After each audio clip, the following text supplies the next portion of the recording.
السلام علیکم ورحمۃ اللہ وبرکاتہ۔ ان الحمد للہ نحمده ونستعینه ونستغفره ونعوذ باللہ من شرور انفسنا وسیئات اعمالنا، من يهده الله فلا مضل له ومن يضلل فلا هادي له، واشهد ان لا اله الا الله وحده لا شريك له، واشهد ان محمدا عبده ورسوله، اما بعد فاعوذ بالله من الشيطان الرجيم، بسم الله الرحمن الرحيم، انا انزلناه في ليلة القدر وما ادراك ما ليلة القدر، ليلة القدر خير من ألف شهر، تنزل الملائكة والروح فيها بإذن ربهم من كل أمر،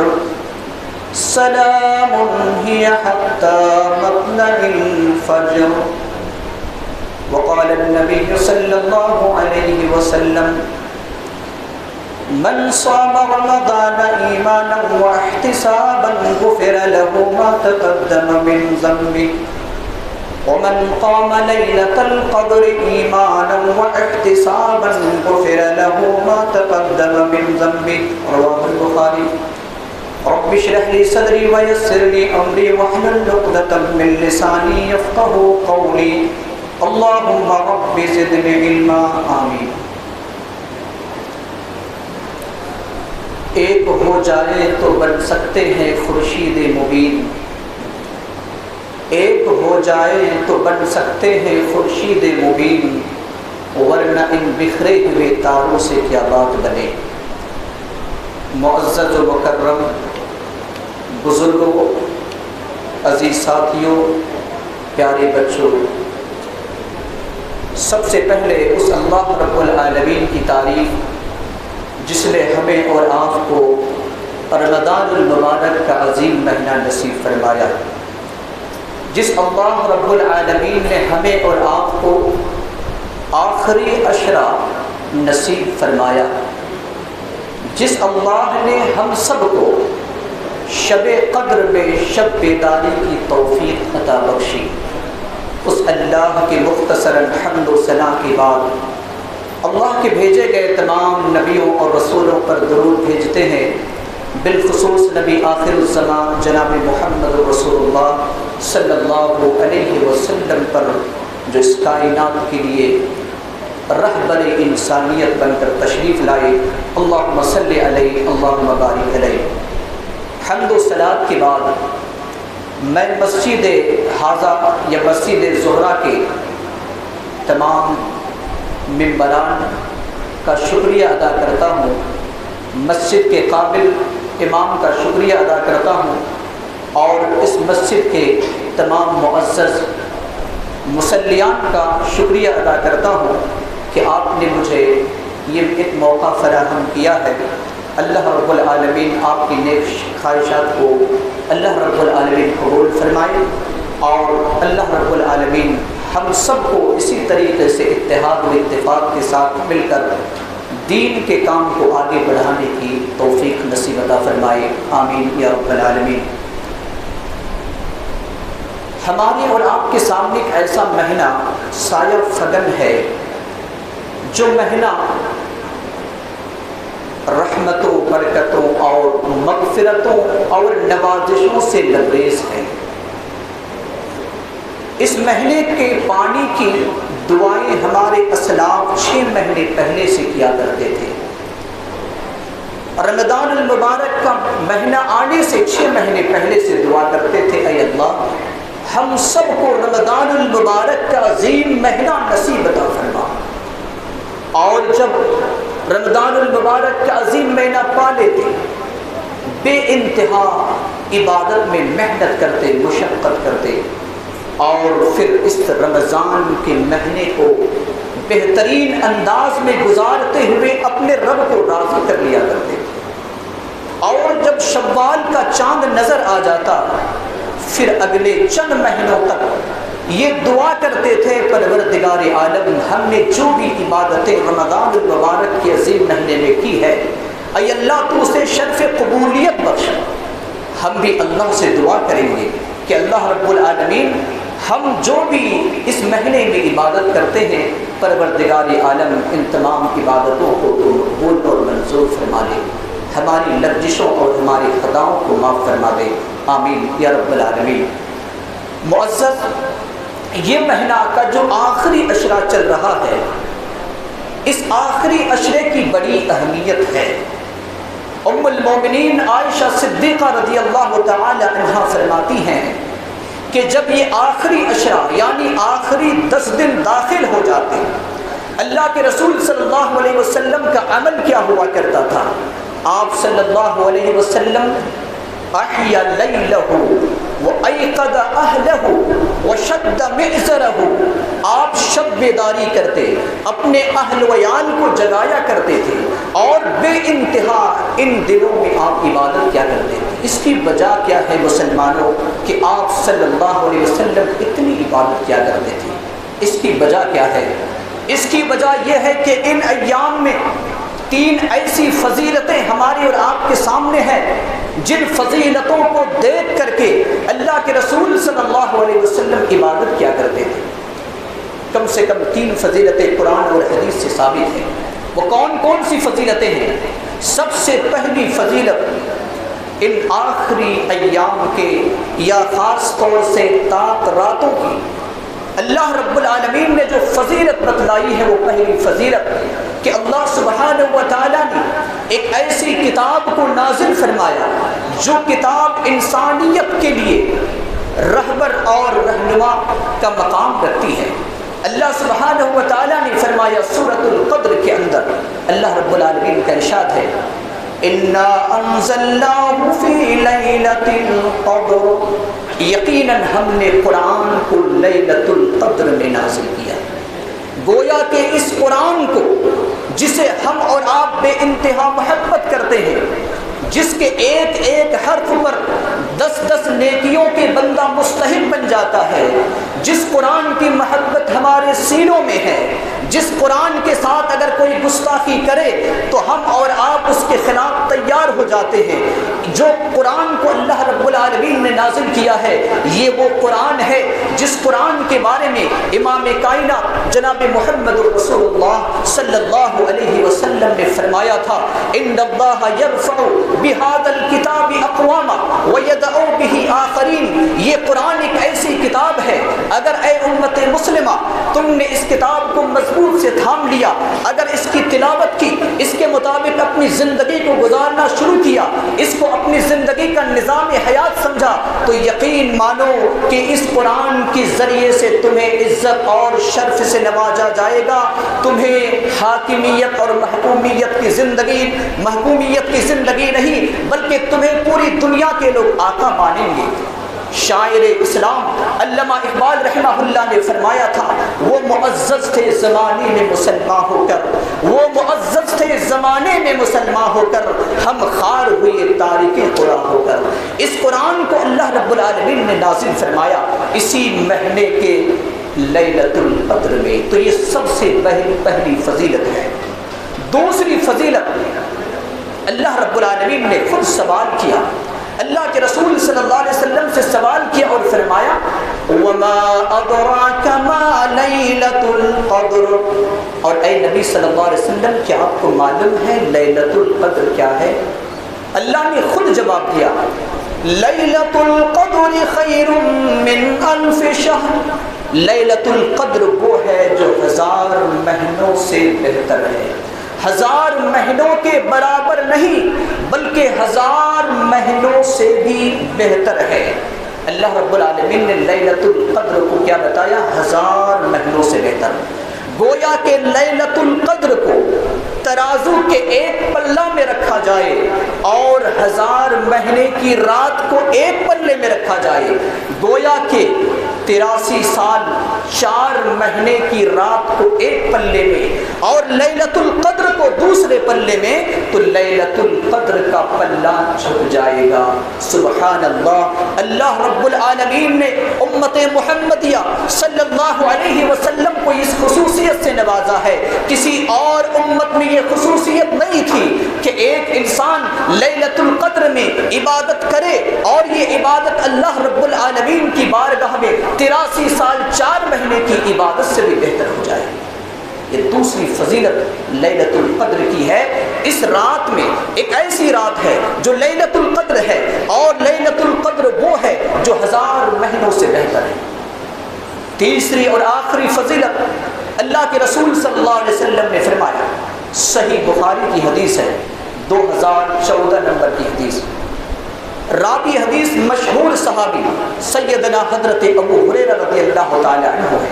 فرماتے ہیں کہ اللہ کے رسول صلی اللہ علیہ وسلم نے ارشاد فرمایا، من قام لیلۃ القدر ایمانا واحتسابا غفر له ما تقدم من ذنبه، جس نے لیلۃ القدر میں قیام کیا ایمان کے ساتھ نیکی کمانے کے لیے، اس کے سارے گناہ اللہ رب العالمین معاف فرما دیتا ہے، سارے گناہوں کی مغفرت کا اعلان ہو جاتا ہے۔ لہذا ہماری اور آپ کی ذمہ داری ہے کہ ابھی جو بچے ہوئے اوقات ہیں، ان اوقات میں اللہ رب العالمین کو راضی کرنے کے لیے ہم قیام اللیل کا اہتمام کریں، اس رات میں شب بیداری کریں، اور جو اللہ کے رسول صلی اللہ علیہ وسلم نے ہمیں اور آپ کو طریقہ بتایا ہے اس طریقہ کے مطابق رات کو گزاریں۔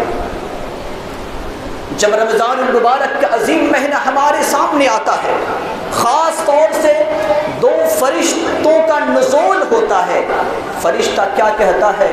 یا باغی الخیر اقبل، فرشتہ کہتا ہے اے نیکیوں کا طلبگار، نیکیوں کو اکٹھا کرنے والا، نیکیوں کو جمع کرنے والا، اقبل، آگے بڑھ جا، نیکی کر، نماز کو قائم کر، روزہ کو رکھ، زکوٰۃ ادا کر، اور دیگر جو کام ہے مغفرت کر، توبہ و استغفار کر، ذکر و اذکار کر، قرآن کی تلاوت کر، قرآن کی تلاوت سن۔ یہ سارے ندائیں اور یہ ساری صدائیں بلند کرتے ہیں وہ فرشتہ جس کو اللہ رب العالمین خاص طور سے بھیجتا ہے۔ اور ایک وہ فرشتہ بھی ہے جو کہتا ہے یا باغی الشر اقصر، اے گناہ کا انجام دینے والا تو پیچھے ہٹ جا، تو پیچھے ہٹ جا، گناہ کو اس مہینے میں انجام نہ دے۔ یہ فرشتہ ہماری اور آپ کے سامنے صدائیں بلند کرتا ہے۔ یہی وجہ ہے کہ ہم اور آپ رمضان المبارک کی اس عظیم مہینہ میں ایسے لوگوں کو بھی عبادت کرتے ہوئے دیکھتے ہیں جو کبھی مسجد کی طرف اپنا رخ کو نہیں کرتا۔ ہم قرآن کی تلاوت کرتے ہوئے دیکھتے ہیں، نماز تراویح ادا کرتے ہوئے دیکھتے ہیں، ہم دعا توبہ و استغفار کرتے ہوئے دیکھتے ہیں، صدقہ و خیرات کرتے ہوئے دیکھتے ہیں، روزداروں کو روزہ افطاری کرواتے ہوئے دیکھتے ہیں، کیونکہ وہ فرشتہ صدا دیتا ہے اور اپنی آواز کو ہماری اور آپ کے سامنے پیش کرتا ہے۔ مسلمانوں، یہ مہینہ ہمارے اور آپ کے سامنے آنے کے باوجود اگر ہم نے اور آپ نے صحیح طریقے سے نیکیوں کو نہ کمایا، اپنے گناہوں کو معافی نہ کروایا، تو یقیناً ہم سے اور کوئی بڑا بدنصیب نہیں ہو سکتا ہے، ہم سے اور بڑا کوئی بدنصیب نہیں ہو سکتا ہے۔ مجھے اس بات کی طرف توجہ دلانے کی بات کہی گئی کہ رمضان المبارک کے چند فضائل کے بعد امت کو ایک ایسے راہ کی طرف لانے کی بات کریں جو امت آج ہلاکت کی دہانے تک پہنچ رہی ہے۔ آج امت مسلمہ کی حالات، بالخصوص وطن عزیز میں، ہم جس ملک میں پیدا ہوئے، جس ملک کو ہمارے آب و اجداد نے اپنے خون سے سینچا تھا، جس ملک کو انگریز کی غلامی سے جس نے نجات دلایا تھا، آج ہمیں اور آپ کو اس ہندوستان کا دشمن کہا جا رہا ہے۔ آج جنہوں نے اس دور میں مسلمانوں کے خلاف اور انگریز کی غلامی کرتے ہوئے ہمارے خلاف سازشیں رچ رہے تھے، آج وہ ہمیں وطن کا غدار کہا جا رہا ہے۔ اس کی وجہ کیا ہے مسلمانوں؟ آج ہم کھوکھلے کیوں ہو گئے؟ آج ہمارے اندر وہ بزدلی کہاں سے آ گئی؟ ہم کمزور کیوں ہو گئے؟ ہمارے کمزوری ہونے کے بہت سے اسباب ہیں، ان میں سے ایک اہم اور بنیادی سبب یہ ہے کہ آج ہم امت مسلمہ اتحاد و اتفاق کی جو لڑی تھی، اتحاد و اتفاق کا جو درس تھا، ہم نے اور آپ نے بھلا دیا ہے۔ آپس میں نفرت، دشمنی اور ایک دوسرے کو کافر اور ایک دوسرے کو مشرک کہنے پر ہم اور آپ تلے ہوئے ہیں۔ دشمنوں کو ہمیں دشمن کہنے میں کوئی گریز نہیں ہے، وجہ یہ ہے کہ ہمارے اندر اتحاد و اتفاق کی وہ بات نہیں ہے، جبکہ قرآن مقدس ہمیں اور آپ کو اتحاد کی طرف دعوت دیتا ہے۔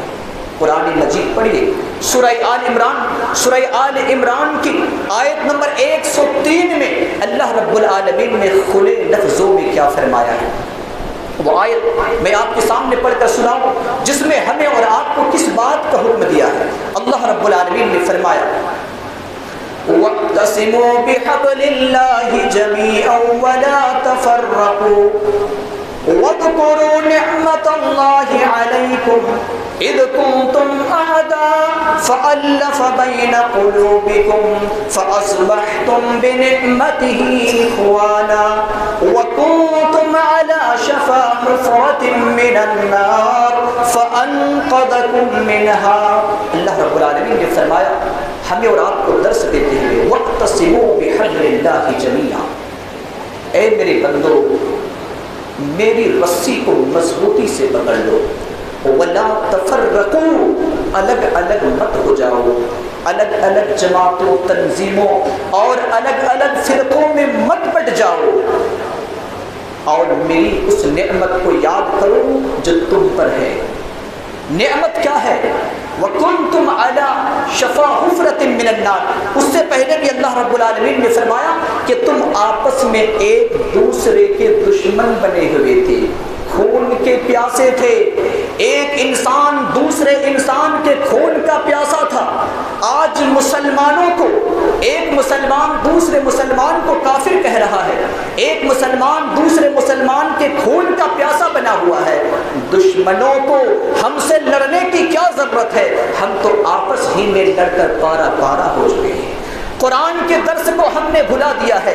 یہ قرآن جو انسان کی ہدایت کے لیے، یہ قرآن جس وقت نازل ہوا، ذرا بتائیے کہ اس قرآن کو جس نے لایا تھا جبریل امین لائے، جبریل امین افضل الملائکہ بن گئے، فرشتوں میں سارے فرشتوں میں ان کی فضیلت الگ ہو گئی۔ اس قرآن کو جس نبی جناب محمد الرسول اللہ صلی اللہ علیہ وسلم پر نازل کیا، وہ نبی امام الانبیاء بن گئے، تمام نبیوں کے امام بن گئے۔ ذرا بتائیے یہ قرآن جس رات پر نازل کیا گیا، لیلۃ القدر اور رات ہو گئی 1000 مہینوں کے راتوں سے بہتر، اس قرآن کو اللہ رب العالمین نے جس مہینہ میں نازل کیا وہ مہینہ افضل مہینہ بن گیا۔ اس قرآن کو جس مقدس زمین پر نازل کیا، اس زمین ساری زمین میں بہتر ہو گئی۔ ذرا بتائیے مسلمانوں، اگر اس قرآن کو ہم اور آپ مان لیں تو کیا ہم بدترین ہو سکتے ہیں؟ کیا ہم بدترین ہو سکتے ہیں؟ جس قرآن کے نازل کی وجہ سے افضل رات ہو جائے، افضل فرشتہ ہو جائے، افضل نبی ہو جائے، اور اسی طریقے سے افضل سرزمین ہو جائے، افضل مہینہ ہو جائے، کیا وہ قرآن کو ماننے والے کیا وہ بدتر ہو سکتے ہیں؟ ہرگز نہیں ہو سکتے ہیں، کیونکہ ہم نے قرآن کی اس تعلیم کو بلا دیا۔ اللہ رب العالمین نے کہا کہ تم آپس میں اختلاف نہ کرنا، تم آپس میں ایک دوسرے کے دشمن بنے ہوئے تھے، میری نعمت سے میری رحمت سے تم آپس میں بھائی بھائی بن گئے۔ آج اس درس کو دہرانے کی ضرورت ہے مسلمانوں، سارے اختلافات کو ختم کرنے کی ضرورت ہے، کیونکہ آج امت مسلمہ کو ختم کرنے کے لیے 33 کروڑ دیوی دیوتاؤں کے پجاری ایک بن چکے ہیں۔ 33 کروڑ دیوی دیوتا کے پجاری ایک بن چکے ہیں۔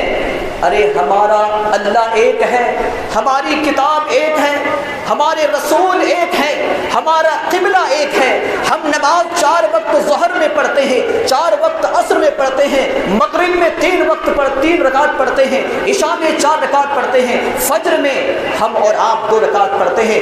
ہمارے اس میں کوئی اختلاف نہیں ہے، ہمارا نبی ایک، ہمارے رسول ایک، ہمارا قرآن ایک، ہمارا قبلہ ایک، ہمارا کعبہ ایک اور ہمارا اللہ ایک، پھر ہم اور آپ کیوں متحد نہیں ہو سکتے؟ کوئی اس کی پوجتا ہے، کوئی اس کی پوجتا ہے، سب ایک ہو چکے، ہم ایک پوجنے والے، ایک عبادت کرنے والے کے ایک نہیں ہو سکتے ہیں؟ کیا اس درس کو ہم اور آپ آپس میں نہیں چل سکتے ہیں؟ کون سے ہمارے اندر تکبر ہے، کون سے ہمارے اندر وہ تعلیم ہے؟ آج ایک مسلمان دوسرے مسلمان کو اپنا دشمن سمجھ رہا ہے۔ ذرا بتائیے اللہ رب العالمین نے سورۃ الحجرات میں ہمارا اور آپ کا رشتہ کیا بتایا ہے؟ اللہ رب العالمین نے بتایا انما المؤمنون اخوہ، تمام مومن آپس میں بھائی بھائی ہیں۔ تمام مومن کو اللہ رب العالمین نے بھائی بنایا ہے۔ اللہ کی نظر میں ہم بھائی ہیں اور انسان کی نظر میں ہم اور آپ ایک دوسرے کے دشمن ہیں۔ یہ کون سی تعلیم ہے مسلمانوں؟ ذرا غور کیجئے، اللہ کے رسول صلی اللہ علیہ وسلم فرماتے ہیں، صحیح مسلم کی روایت ہے کہ ایک مومن کی مثال ایک دوسرے سے دوستی کرنے میں، ایک دوسرے سے محبت کرنے میں ایک جسم کی طرح ہے، ایک باڈی کی طرح ہے۔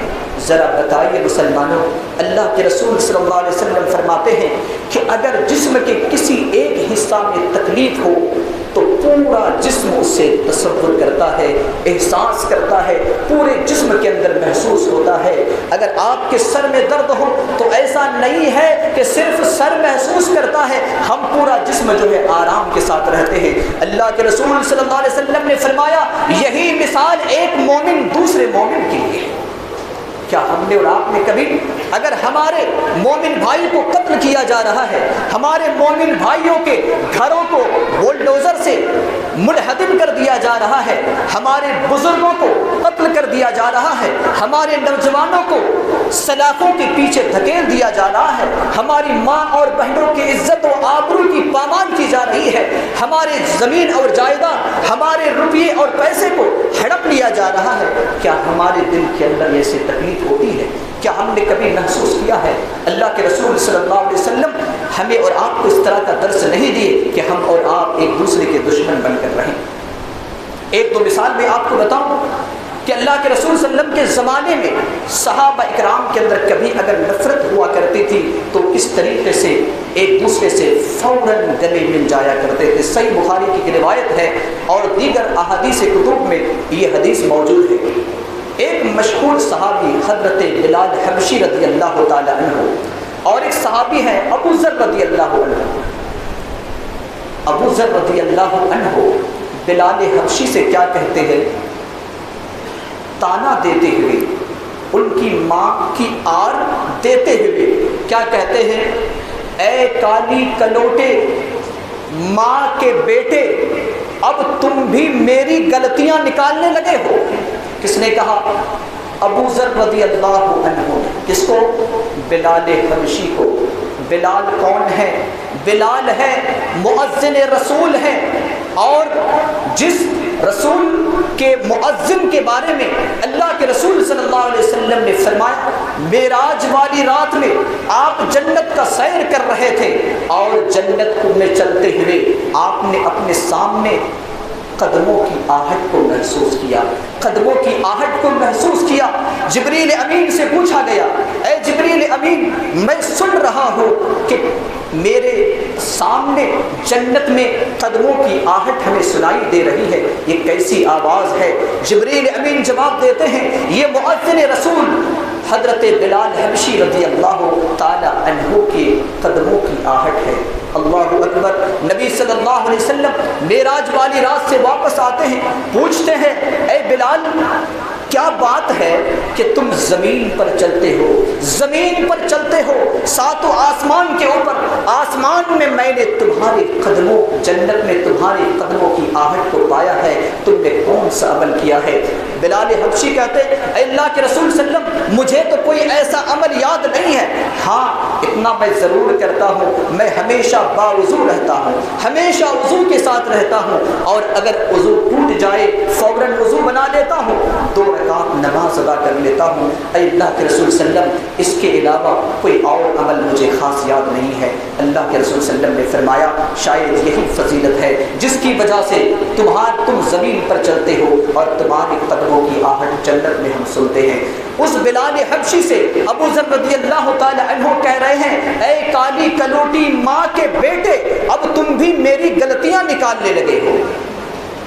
حضرت بلال رضی اللہ عنہ کو یہ بات گوارا نہیں، انہوں نے افسوس کیا، بڑے غصے میں ہوئے اور وہ کہنے لگے اللہ کی قسم اس جملہ کو میں آقا جناب محمد رسول اللہ صلی اللہ علیہ وسلم کی عدالت میں ضرور پہنچاؤں گا، کیونکہ تم نے میری ماں کی آر کی باتیں کہی ہے۔ اللہ کے رسول صلی اللہ علیہ وسلم کے پاس جاتے ہیں اور سارا واقعہ سناتے ہیں۔ اللہ کے رسول صلی اللہ علیہ وسلم حضرت ابو ذر سے کہتے ہیں اے ابو ذر کیا تمہارے اندر ابھی بھی زمانہ جاہلیت کی آر موجود ہے؟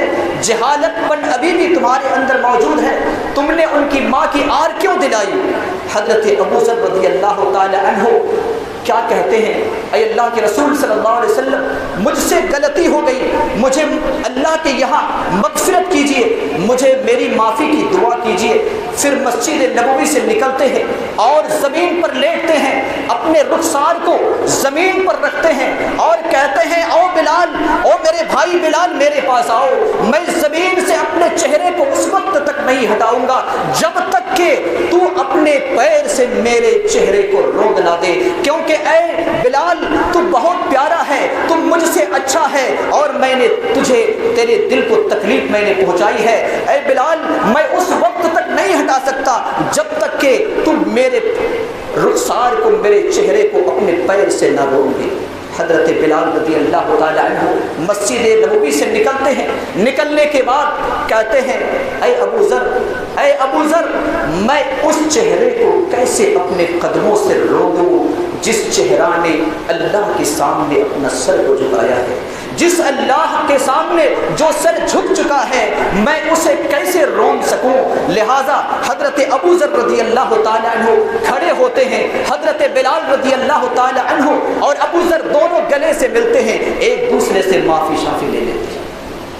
مسلمانوں کیا آج ہمارے اندر وہ جذبہ ہے؟ آج اگر ہمارے اندر کسی کے خلاف نفرت ہے، زندگی بھر ہماری اور آپ کی نفرت باقی رہتی ہے۔ جب تک ہم اس دنیا سے رخصت نہ ہو جاتے اس وقت تک ہمارے اندر یہ جذبہ انتقام رہتا ہے، بدلہ لینے کا جذبہ رہتا ہے۔ لہٰذا ہماری اور آپ کی ذمہ داری ہے کہ ہم مسلمانوں کے بارے میں اللہ سبحانہ و تعالیٰ نے فرمایا کہ تم آپس میں دشمن بنے ہوئے تھے لیکن میری نعمت سے تم بھائی بھائی بن چلے، اور یہ دشمنی کہاں تک تمہیں لے گئی تھی؟ تم تو جہنم کے گڑھے کے قریب پہنچ چکے تھے، فَأَنْقَذَكُم مِّنْهَا۔ اللہ کہتا ہے کہ اس جہنم سے نکال کر، اس گڑھے سے نکال کر ہم تمہیں باہر لائے۔ اور ذرا بتائیے کہ جس اللہ نے کہا کہ اختلاف کی وجہ سے، انتشار کی وجہ سے، ایک دوسرے کی دشمنی کی وجہ سے ہم اور آپ جہنم کے گڑھے کے قریب پہنچ چکے تھے، اس جہنم کے گڑھے سے اللہ رب العالمین نے نکال کر لایا، پھر ہم اور آپ ایک دوسرے سے دشمنی کر کے کیا ہم جہنم کے گڑھے کے قریب پہنچ جائیں گے؟ کیا ہمارے اندر یہ جذبہ نہیں ہوگا؟ آج ہم میں سے کسی کی عمر 40 سال ہے، کسی کی 50، کسی کی 30، کسی کی 20۔ ذرا بتائیے مسلمانوں ہماری زندگی تو گزر جائے گی اگر ہم نے اور آپ نے ایسے ہی کوئی خاص اقدام نہیں کیا، امت مسلمہ کے اندر اتحاد و اتفاق کو برقرار نہیں رکھا، انتشار اور خلفشاری کو اگر ہم نے جنم دیا، ایک دوسرے کو کافر اور منافق، ایک دوسرے کو مشرک اگر کہنے لگے، تو یاد رکھے کہ جو ہمارے آنے والی نسل ہے اس کے لیے اس ملک میں گزارا کے لیے جگہ نہیں ہے۔ ایسی پلاننگ ہو رہی ہے کہ اگر ہم متحد اب بھی نہیں ہوئے، اگر ہم ابھی خواب غفلت سے بیدار نہیں ہوئے، تو یقین رکھیے کہ ہم اور آپ جو ہماری نسلیں آئیں گی وہ ہمارے اور آپ کے لیے کوئی سازگار ماحول نہیں ہوگا۔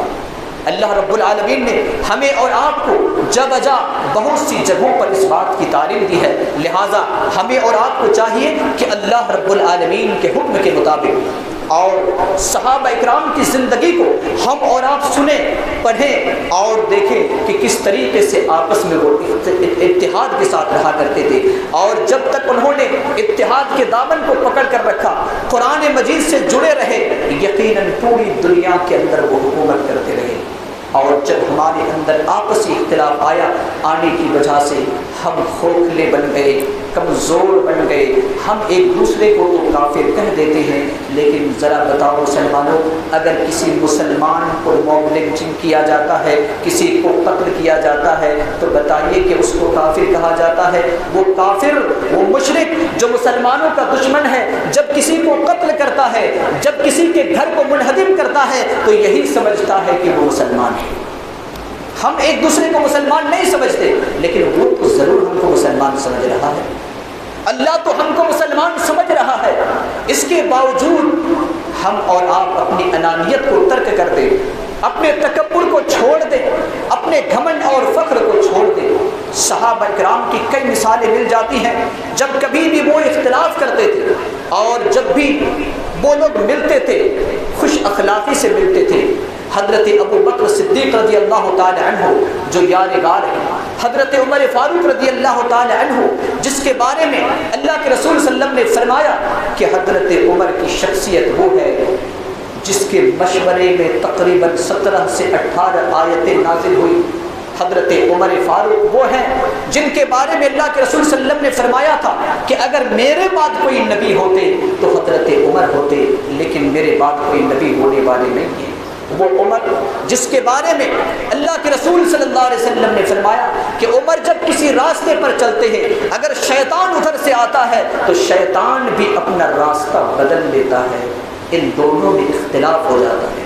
نبی صلی اللہ علیہ وسلم کے دو صحابی، ایک طرف حضرت ابو بکر بیٹھتے تھے، دوسری طرف عمر، اختلاف ہو جاتے ہیں، تو میں ہو جاتا ہے۔ حضرت ابو بکر رضی اللہ تعالی عنہ گھر جاتے ہیں، عمر فاروق رضی اللہ تعالی عنہ بھی گھر جاتے ہیں۔ اللہ اکبر، دونوں کو گھر میں سکون نصیب نہیں ہوتا۔ آج ہم تو جب تک کسی کے برائی نہ بیان کر لیں، جب تک کسی کے خلاف کوئی بات نہ کر لیں، جب تک کسی سے لڑائی جھگڑا نہ کر لیں، ہمیں سکون نہیں ملتا۔ لیکن حضرت ابو بکر اور حضرت عمر رضی اللہ عنہما دونوں کے درمیان کوئی اختلاف کی باتیں ہو گئی، فوراً حضرت ابو بکر کو سکون نہیں ملا، حضرت عمر فاروق کو سکون نہیں ملا، دونوں دوڑتے ہوئے مسجد نبوی کی طرف آتے ہیں اور آ کر کے ایک دوسرے سے گلے مل جاتے ہیں۔ مجھے سکون نہیں مل رہا ہے۔ مسلمانوں، اگر کچھ کہہ دیا کرتے تھے وہ لوگ تو آپس میں فوراً مل جایا کرتے تھے۔ اسی لیے اللہ کے رسول صلی اللہ علیہ وسلم نے فرمایا تھا کہ کسی مسلمان کے لیے یہ جائز نہیں ہے کہ 3 دن سے زیادہ بات چیت کو بند کر دے۔ آپ سینے سے لگا کر اپنے گریبان میں جھانک کر اس بات کو سوچئے بڑی سنجیدگی کے ساتھ کہ ہم نے اگر کسی سے دشمنی کی ہے تو کیا اس حدیث پر ہم نے عمل کیا ہے کہ 3 دنوں کے درمیان کیا ہم جا کر اس سے بات چیت کرنا شروع کر دیے؟ یقیناً نہیں۔ اللہ کے رسول صلی اللہ علیہ وسلم نے فرمایا کہ 3 دن سے زیادہ ایک مومن کا دوسرے مسلمان سے بات چیت بند کرنا جائز نہیں، بلکہ حلال کا لفظ استعمال کیا۔ حلال نہیں ہے، اس کا مطلب کہ حرام ہے۔ اور آپ صلی اللہ علیہ وسلم نے فرمایا کہ تم میں سے بہتر وہ ہے جو سلام سے آغاز کرے۔ آپسی دشمنی ہے، سلام سے آغاز کریں۔ صحیح مسلم کی ایک حدیث ہے، اللہ کے رسول صلی اللہ علیہ وسلم نے فرمایا، حدیث نمبر 54 میں 54 میں اللہ کے رسول صلی اللہ علیہ وسلم نے فرمایا کہ لا تدخلون الجنت حتى تؤمنوا ولا تؤمنوا حتى تحابوا اولا ادلكم على شيء اذا فعلتموه تحاببتم افشوا السلام بينكم۔ تم لوگ جنت میں اس وقت تک داخل نہیں ہو سکتے جب تک کہ تم مومن کامل نہ بن جاؤ۔ ہماری خواہش تو یہی ہوتی ہے کہ ہم جنت میں داخل ہو جائیں۔ ہماری ساری عبادتوں کا مرکز یہی ہے، یہ ساری عبادتوں کا ٹارگٹ یہی ہے کہ اللہ ہم سے راضی ہو جائے اور ہم جنت میں داخل ہو جائیں، اور اللہ ہماری اس نیک خواہشات کو قبول بھی فرما دے، اللہ ہم سب کو جنت میں داخل فرما دے۔ اللہ کے رسول صلی اللہ علیہ وسلم کیا فرماتے ہیں کہ اس وقت تک تم جنت میں داخل نہیں ہو سکتے جب تک کہ تم مومن بن جاؤ، اور مومن اس وقت تک بن نہیں سکتے. اس بات کو غور سے سنیے, وَلَا تُؤْمِنُوا, تم مومن اس وقت تک بن نہیں سکتے, حَتَّى تَحَابُّوا, جب تک کہ تم آپس میں ایک دوسرے سے محبت نہ کرنے لگو. گویا کہ جب تک ہم ایک دوسرے سے محبت نہیں کریں گے تب تک ہم اور آپ مومن بن نہیں سکتے, اور مومن بن نہیں سکتے تو جنت میں داخل بھی نہیں ہو سکتے. اللہ کے رسول صلی اللہ علیہ وسلم نے ایک نسخہ بتایا, اولا ادلکم علی شیء, کیا میں تمہیں وہ نسخہ نہ بتاؤں جب تم اس کو کرنے لگو فعلتموہ تحاببتم, تو آپس میں ایک دوسرے سے محبت کرنے لگو گے. افشوا السلام بینکم, آپس میں سلام کو عام کرو, آپس میں سلام کو عام کرو. آپس میں سلام کو عام کرو گے محبت بڑھے گی, محبت بڑھے گی, مومن بنو گے, مومن بنو گے, جنت میں داخل ہو جاؤ گے. اللہ کے رسول صلی اللہ علیہ وسلم کے بارے میں آتا ہے, مسجد نبوی میں ابھی آپ صلی اللہ علیہ وسلم مدینے میں داخل نہیں ہوئے, مقام قباء سے مدینے کی طرف جا رہے ہیں. ایک یہودی کا عالم, اس وقت انہوں نے مسلمان یعنی اسلام قبول نہیں کیا تھا. سنن ترمذی کی روایت ہے, سنن ترمذی کی روایت ہے, عبداللہ بن سلام اس کا نام ہے. عبداللہ بن سلام رضی اللہ عنہ فرماتے ہیں کہ جب نبی صلی اللہ علیہ وسلم مدینے میں داخل ہو رہے ہیں تو میں مدینہ کے لوگ جو استقبال کے لیے آگے گئے ہیں تو میں بھی پیچھے پیچھے گیا, کیونکہ اس وقت انہوں نے اسلام قبول نہیں کیا.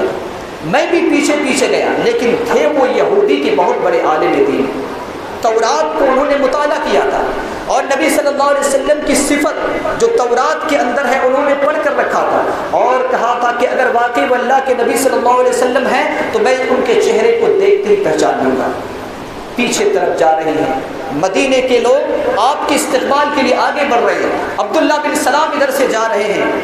اللہ کے رسول صلی اللہ علیہ وسلم مدینہ میں داخل ہوئے, مدینے کی سرزمین پر اپنا قدم رکھ رہے ہیں, اور آپ صلی اللہ علیہ وسلم کی زبان مبارک سے یہ الفاظ استعمال ہو رہے ہیں, مدینے والے کو 4 کام کی بنیاد پر جنت کا پروانہ دے رہے ہیں, جنت کے سرٹیفکیٹ دے رہے ہیں. آپ صلی اللہ علیہ وسلم کیا فرماتے ہیں, یا ایھا الناس, اے لوگو, افشوا السلام واطعموا الطعام وصلوا الارحام وصلوا باللیل والناس نعام تدخلوا الجنۃ بسلام.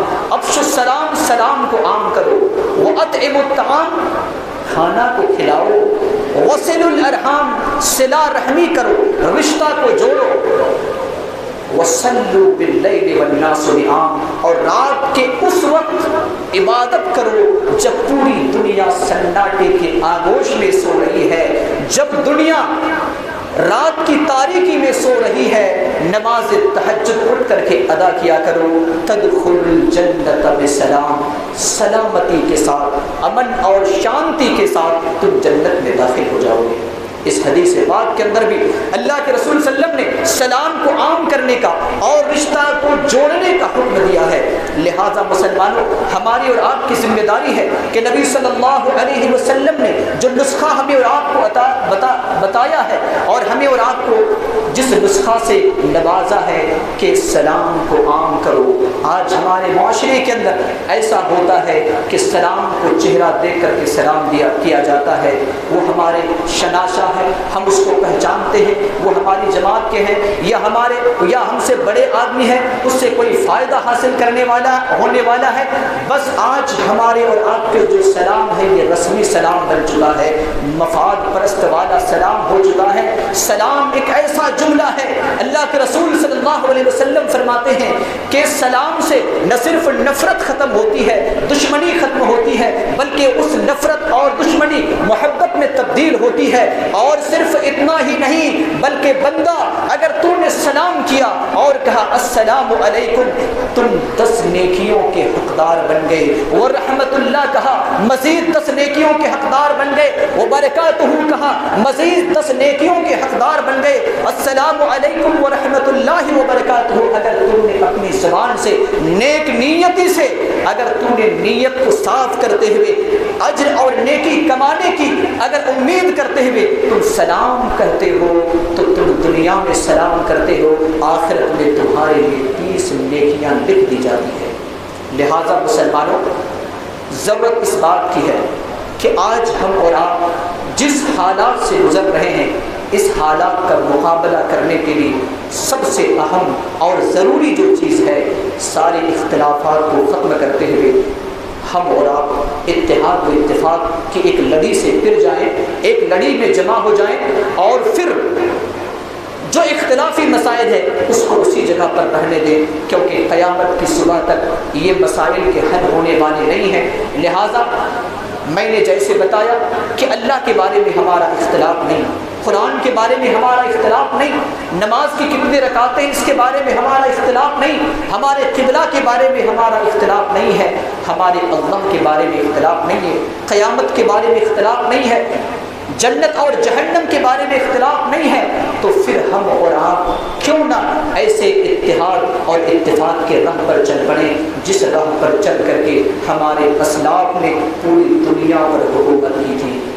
اگر یقیناً ہم نے اور آپ نے اللہ کی بتائی ہوئی نسخے کو اپنا لے تو یقیناً اللہ سبحانہ و تعالی ہمیں اور آپ کو بھی ذلت اور رسوائی کی گڑھے سے نکال کر اللہ رب العالمین ہمیں عزت کی زندگی عطا فرمائے گا۔ انہی چند کلمات کے ساتھ میں اپنی بات کو ختم کرتا ہوں۔ اللہ رب العالمین سے دعا کو ہے کہ اللہ رب العالمین ہم سب کو جتنی بھی باتیں کہی اور سنی گئی کہنے اور سننے سے زیادہ عمل کرنے والا بنا۔ الہ العالمین ہماری عبادتوں کو قبول فرما لے، ہمارے قیام و سیام کو قبول فرما، ہماری تلاوت ذکر و اذکار کو قبول فرما لے، ہماری دعا اور مناجات کو قبول فرما لے۔ الہ العالمین ہمارے گناہوں کی مغفرت فرما دے۔ رب کریم ہم میں سے بہت سارے ایسے بھائی ہیں جو بیمار کی حالت میں ہیں، الہ العالمین انہیں شفاء کاملہ اور صحت عاجلہ عطا فرما۔ جو جس پریشان حال میں مبتلا ہے اے اللہ ان کی پریشانی کو دور فرما دے، ہمارے مرحومین اور مرحومات کی قبر کو دور سے منور فرما دے، جنت کے باغات میں تبدیل فرما دے، جنت الفردوس میں اعلیٰ مقام نصیب عطا فرما۔ الہ العالمین امت مسلمہ کو اتحاد و اتفاق کے ایک لڑی پر اے اللہ تو جمع کر دے۔ الہ العالمین اختلاف اور انتشار ہمارے درمیان جو پھیلے ہوئے ہیں اے اللہ اس کا تو خاتمہ فرما دے۔ الہ العالمین مسلمانوں کے مال جان آبرو اور عزت کی تو حفاظت فرما۔ الہ العالمین جب تک ہم اس دنیا میں زندہ رہیں ایمان اور اسلام پر زندہ رہ، جس دن اپنے پاس بلا ایمان اور اسلام پر بلا۔ آمین وآخر دعوانا الحمد للہ رب العالمین۔ السلام علیکم ورحمۃ اللہ وبرکاتہ۔